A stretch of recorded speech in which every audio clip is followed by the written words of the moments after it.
Hello, I'm IAM State, Editor-in-Chief at Independence Avenue Media, and we have a lot for you this week. Stories that may have been overshadowed by the G7 summit and the framework agreement with Iran. We sat down with Moldova's ambassador to the United States and former Deputy Prime Minister Vladislav Kulminsky. He spoke about how Ukraine's resistance has shaped Moldova's future and accelerated its break from Moscow's sphere of influence. Russia brings war, death, and destruction, and that is the truth. And I think that in Moldova, more and more people understand it, and that sort of societal consensus is not likely to change. I don't think that you will ever have a time when Moldova will turn back. Another exclusive interview IAM conducted this week was with retired General Christopher Cavoli. He told us that Ukraine has achieved something remarkable on the battlefield. The numbers of tanks, the Russians have lost more than 4,000 main battle tanks.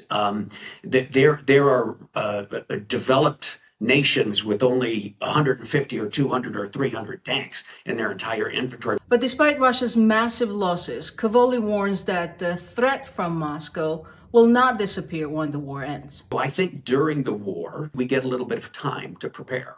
And we do need to prepare because Russia has stated very clearly that after this fight, they intend to reposition larger forces than before on the borders with NATO, and they will have the ability to reconstitute their force in not very much time. Cavoli also points to Ukraine's rapidly expanding defense industry and its leadership in drone warfare. Our reporting this week takes a closer look at that transformation. As drone warfare becomes increasingly decisive, Ukraine has gained an advantage across parts of the front, targeting not only Russian equipment, but also the operators behind it. Russia is adapting, but analysts say manpower shortages and bureaucracy continues to slow its response. And finally, Washington. Congress is sending a message to Georgia's government.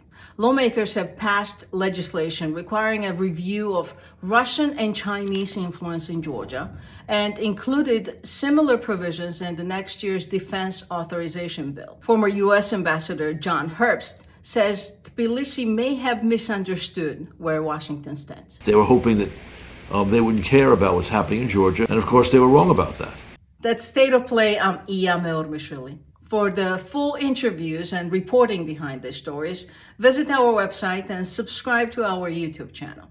Thanks for watching, and see you next week.